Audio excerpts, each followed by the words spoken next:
Ahora vamos a ver las medidas de dispersión. ¿Qué son las medidas de dispersión? Son las que me indican qué tan dispersos están los datos con respecto a un valor de tendencia central. Normalmente ese valor de tendencia central es la media aritmética porque está considerado como el mejor valor de tendencia central, ya que tiene en cuenta todos los datos para su cálculo, a diferencia de la mediana o la moda. ¿Cuáles son los valores de medida de dispersión que vamos a utilizar? Los valores de medida de dispersión que vamos a ver son el rango, la desviación media, la varianza y la desviación estándar. Todos estos datos de diferente forma nos van a tratar de indicar cuál es la dispersión que tienen los datos con respecto al valor de tendencia central. El primer valor que vamos a ver es el rango. El rango es el valor más simple que podemos utilizar para el cálculo de la dispersión. El rango se llama rango o recorrido, les doy los dos nombres porque por ahí si ven solamente recorrido sepan que estamos hablando de lo mismo. Se llama que es la medida más sencilla porque para medir el cálculo tiene en cuenta solamente dos valores. ¿Cuáles van a ser estos dos valores? El valor máximo y el valor mínimo. Quiere decir que no van a importar cuánto el valor de de todos los otros datos que podamos llegar a tener en la muestra o en la población, simplemente dos, el máximo y el mínimo. En el caso de los datos agrupados, nosotros no tenemos un valor máximo y un valor mínimo conocido, sino tenemos límites y tenemos marcas de clase. Normalmente la mayoría de los libros toman la marca de clase más alta menos la marca de clase más baja. Algún libro puede hacer lo mismo con el límite superior más alto y el límite inferior más bajo, pero como los límites son algo que arbitrariamente yo puedo determinar, a mí me parece más correcto hacerlo con la marca de clase más alta menos la marca de clase más baja. En el caso de los datos simples y los datos repetidos, no tenemos ninguna variabilidad, simplemente vamos a buscar el dato más alto y el dato más bajo. Acá vemos un ejemplo de datos repetidos, no me va a importar a mí la frecuencia, simplemente voy a tomar el valor más bajo de los datos y el valor más alto de los datos y voy a hacer el valor más alto menos el valor más bajo. O sea, el x sub i más alto menos el x sub i mínimo. En este caso 10 menos 2 y voy a obtener el valor de 8. Y así simplemente de esta forma se calcula el rango. La desviación media es el siguiente valor que vamos a ver. Nosotros habíamos visto que por propiedades de la media, la diferencia de todos los valores con respecto a la media me daba siempre cero. Entonces, si yo quiero tomar una fórmula que me tenga en cuenta el valor de todos los datos, no puedo simplemente tomar todos los valores y sumarlo y restarlo con respecto a la media porque me va a dar siempre cero. No importa la dispersión que tengan los datos.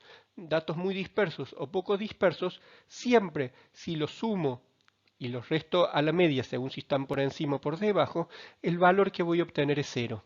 Entonces dijeron, ¿qué puedo hacer para obtener con esta fórmula, que en realidad sería la que mejor me muestre la dispersión, que me muestre qué tan distantes están los valores con respecto a la media?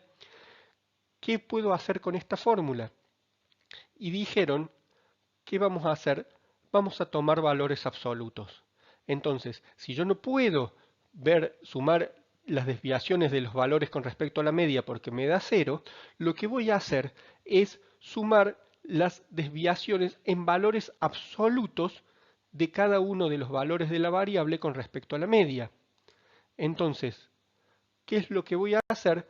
Voy a tener que sumar, sacar los valores absolutos de estas diferencias y sumarlos para obtener la desviación media. ¿Cómo calculo entonces la desviación media?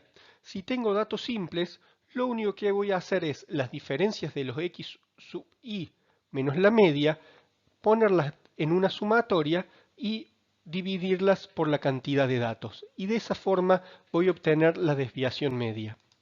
Si tengo datos repetidos, y recordando la lógica que vimos cuando vimos cómo calculábamos la media aritmética, vamos a hacer exactamente lo mismo. Datos repetidos, esa diferencia la voy a tener que multiplicar por la frecuencia. Y si estamos trabajando de datos agrupados, en vez de tener los x sub i, voy a tener las marcas de clase sub i. Entonces, de acuerdo a cuál sean los datos con los cuales estoy trabajando, voy a usar la fórmula correspondiente. Simplemente tomo el valor absoluto de las diferencias y lo divido por la cantidad de datos que tengo. Recordando que en datos repetidos y datos agrupados, la cantidad de datos no son la cantidad de filas que tengo en la tabla, sino las sumatorias de las frecuencias. Eso es lo que me va a dar n en datos repetidos y en datos agrupados. Vamos a ver un ejemplo, el mismo ejemplo que vimos para calcular el rango. En este caso, sí me va a importar la frecuencia porque lo que yo voy a estar viendo son las diferencias de todos los datos. Primero voy a tener que calcular la media. Si no puedo calcular la media, no voy a tener contra qué restarle el valor de los datos. ¿Cómo calculo la media? Como estoy trabajando con datos repetidos, voy a hacer una columna que tenga los x sub i por los f sub i, que en este caso me da 120. La divido por n, o sea, las sumatorias de las frecuencias, 20, y me va a dar 6. Entonces ya tengo la media con la cual trabajar y cuál ver las diferencias. Recuerden que tenemos que trabajar en valor absoluto. Si yo trabajara en valor sin el valor absoluto, esta sumatoria me daría 0. Entonces, calculo las sumatorias de las diferencias. Primero hice una columna con las diferencias, diciendo la media es 6, menos el primer valor 2 me da 4. El 6 menos el 4, el segundo valor me da 2. Cuando hago 6 menos 10, el último valor me da menos 4, pero como estoy tomando valor absoluto, tomo 4. Y esa columna de los x sub i menos la media en valores absolutos no la sumo porque no tiene ningún sentido. Es una columna intermedia. Solamente me va a servir el valor de la columna siguiente, que es cuando esos valores los multiplico por la frecuencia. Entonces tomo esas diferencias multiplicado por las frecuencias, aplicando las fórmulas de datos repetidos, y voy a obtener esa 32. Ese 32 es el numerador de la fórmula y lo divido por 20, que es n, o sea, la cantidad, la sumatoria de la frecuencia es la cantidad de datos. 32 dividido 20 me va a dar 1,60. Y esa es la desviación media que yo obtengo mediante la aplicación de la fórmula.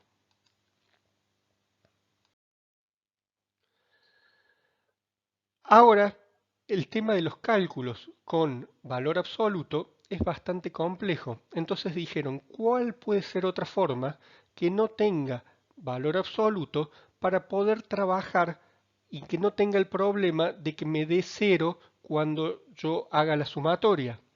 Y dijeron, una forma de que me dé siempre valores positivos es elevando al cuadrado esas diferencias. De esa forma, si yo lo elevo al cuadrado, siempre me va a dar un resultado positivo.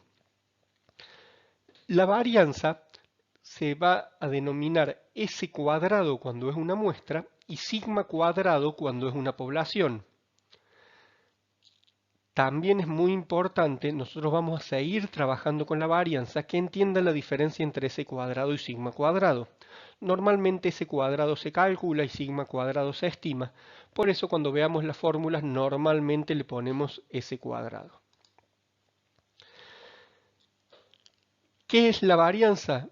Dijimos que en la desviación media teníamos los valores absolutos de las desviaciones y la varianza lo que vamos a tener es el promedio de los cuadrados de las desviaciones de los valores de la variable con respecto a la media de la distribución. Lo mismo que hacíamos con los valores absolutos, pero acá vamos a tener con los cuadrados de esas diferencias.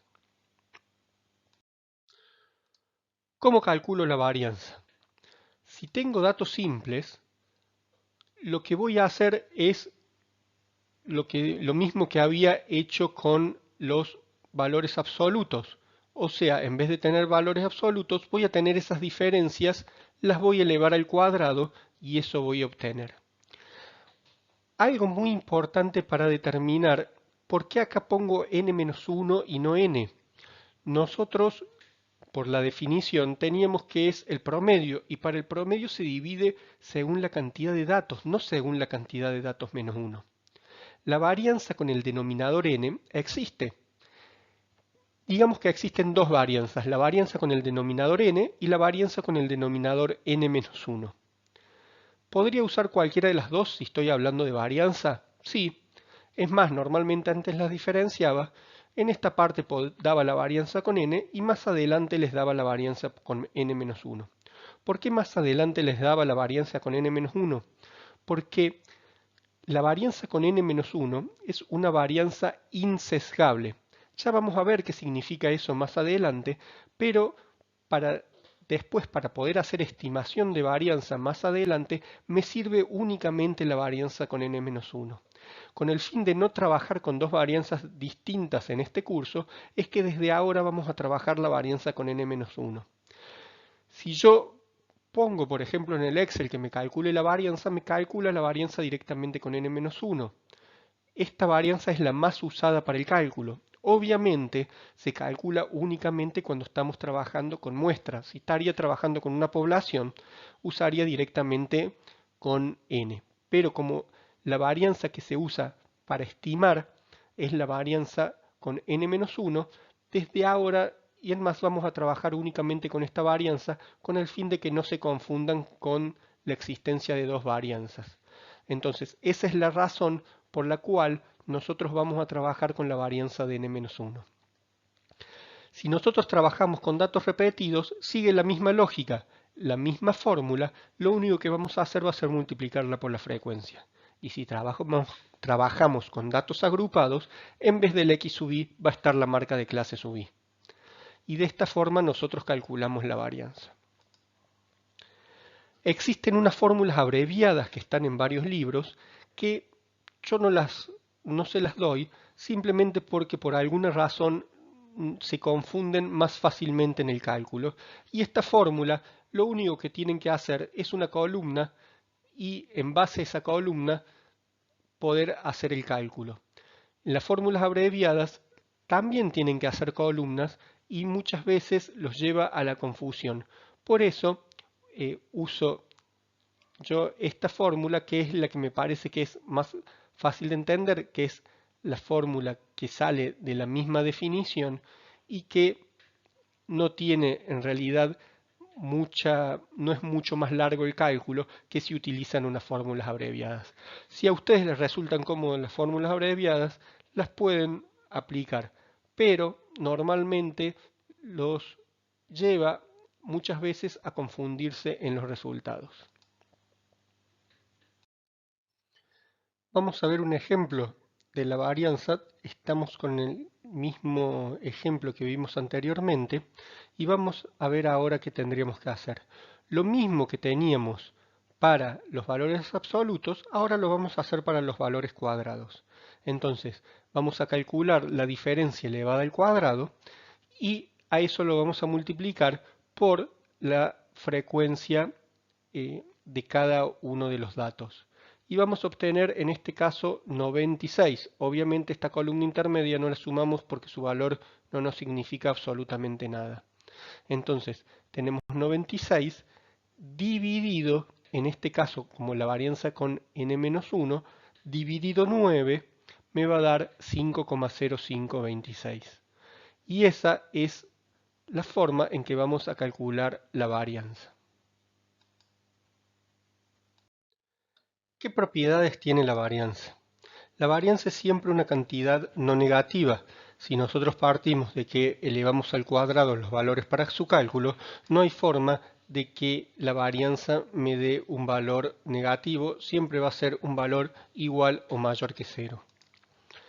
La varianza de una constante 0, si nosotros tenemos todos los datos iguales dentro de la muestra o población, la varianza siempre me va a dar 0.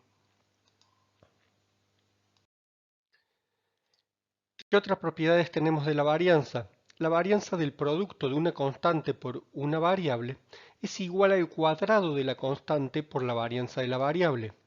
¿Qué quiere decir? Si yo calculé la varianza de una muestra y multiplico todos los valores de esa muestra por una constante, lo que voy a tener que hacer para obtener la varianza de esta nueva muestra que me quedó no es multiplicar la varianza que yo tenía por la constante, sino multiplicarla por el cuadrado de la constante.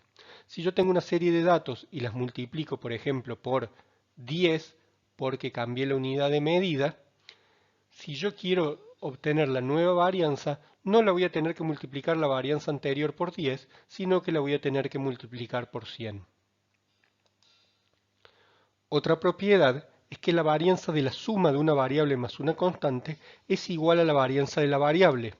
En este caso, si yo tengo una muestra y le sumo a todos esos valores una constante, la varianza no varía, porque la variabilidad que va a haber entre esos datos es igual, no va a cambiar, por lo tanto la varianza va a quedar exactamente igual. ¿Qué problema tiene la varianza? El problema de la varianza es que como están los valores elevados al cuadrado, cuando busco los resultados, me va a dar muchas veces cosas que no tienen sentido. Por ejemplo, si estoy trabajando con litros, el resultado de la varianza va a estar en litros cuadrados, cosa que muchas veces no tiene sentido a la hora de tener que usar la varianza para analizar sus resultados.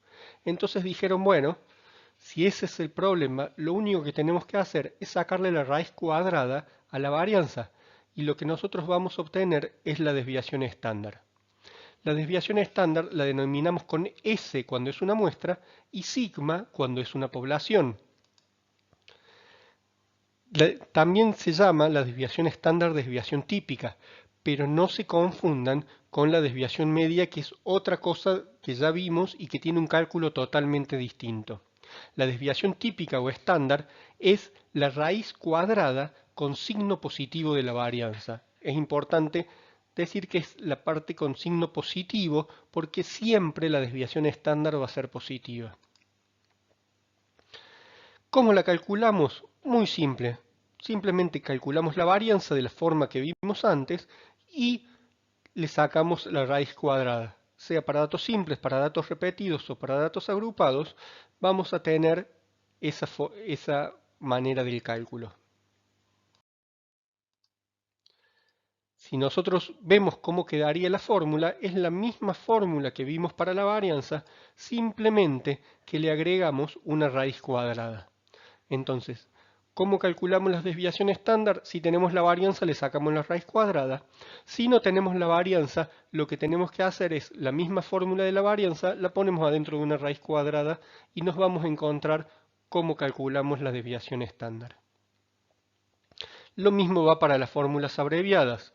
Las fórmulas abreviadas se calculan como la raíz cuadrada de esas fórmulas, pero sigo con el consejo de utilizar estas fórmulas y no las fórmulas abreviadas.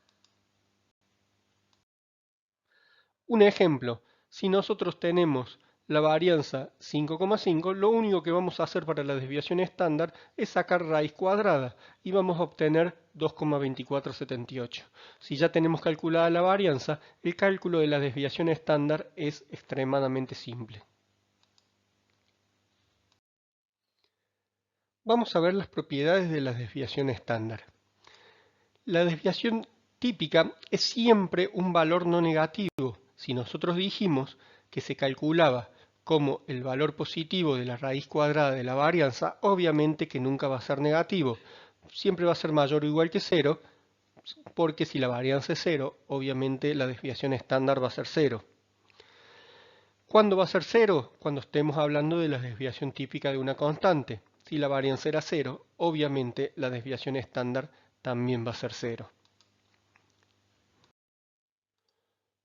Otra propiedad que tenemos es que si a todos los valores de la variable lo multiplicamos por una misma constante, la desviación típica queda multiplicada por el valor absoluto de la constante, no como en la varianza que era el cuadrado de dicha constante, sino acá simplemente multiplicándola por la constante vamos a obtener la nueva desviación estándar. Y si a todos los valores de la variable se le suma una misma constante, la desviación típica tampoco varía. Si la varianza no variaba, tampoco lo va a hacer la desviación estándar. Y por último vamos a ver el coeficiente de variación. El coeficiente de variación viene a solucionar un problema que es que yo si tengo la desviación estándar de muestras de valores muy diferentes, no puedo comparar una con otra. Por ejemplo, si tengo una muestra que tiene valores entre 1 y 10 y otra que tiene valores entre 1000 y 10.000, la desviación estándar es muy fácil que la de valores altos me dé un valor mucho más alto que la de valores bajos. Pero si yo quiero comparar cuál de esas muestras está más dispersa, no puedo hacerlo con ninguno de los valores que vimos hasta ahora. Entonces el coeficiente de variación lo que hace es ver la relación entre la desviación estándar y su media. Y básicamente lo que hace es dividir la desviación estándar en el valor de la media. Y este coeficiente de variación de esta forma me va a permitir comparar la variación entre muestras de valores muy distintos. Y con esto terminamos las medidas de dispersión. Queda ahora, por último, vamos a ver en el video siguiente las medidas de forma.